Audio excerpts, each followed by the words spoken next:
maritime security, energy security, critical minerals, and free navigation.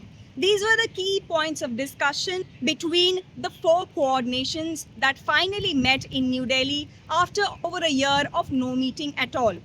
So while geopolitical commentators have been sounding a death knell for the Quad, Minister Wong, the Minister four Motegi, nations, the Secretary US, Rubio, India, ladies and Australia, and gentlemen. Japan, came together in New Delhi and discussed areas of aligned interests and attempted to not only send a positive message but also create momentum about real outcomes.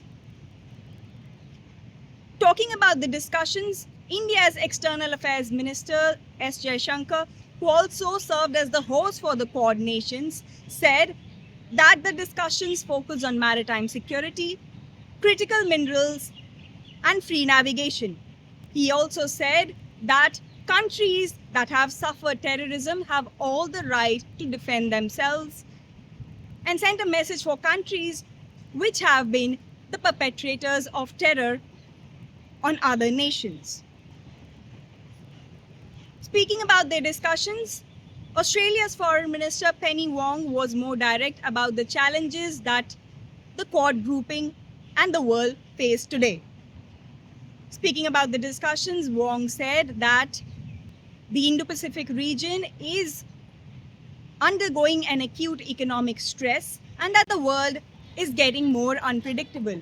She further said that the countries have been facing energy crisis and they are aware of the consequences of the closure of the Strait of Hormuz in the Middle East.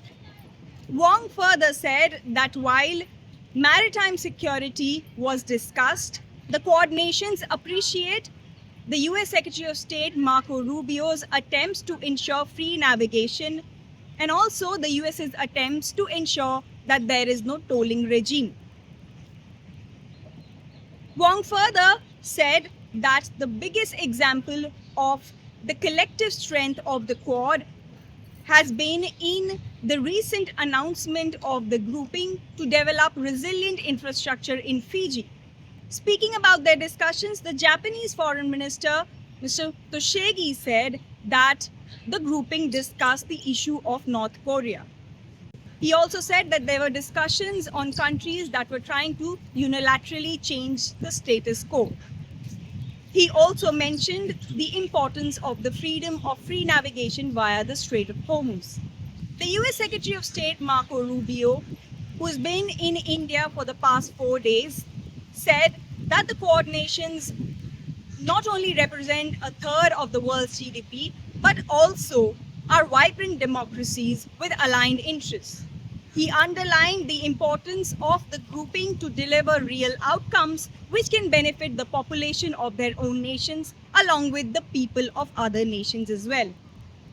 Secretary Rubio announced the Indo-Pacific Maritime Surveillance Cooperation Initiative that aims to greater knowledge sharing among the Quad partners to ensure free navigation in the Indo-Pacific.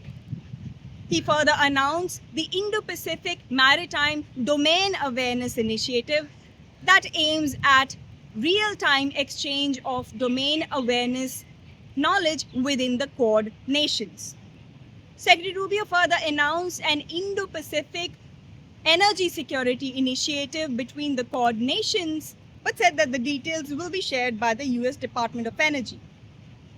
Secretary Rubio further thanked India for its commitment to provide a platform for Quad nations' coast guards to come together later this year.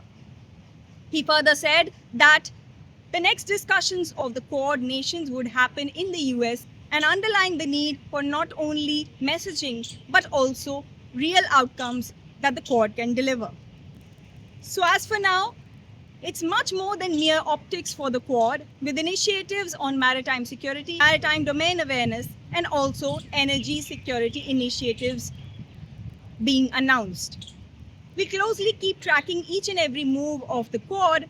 This is me, Shikha Salaria, reporting from New Delhi for India Abroad.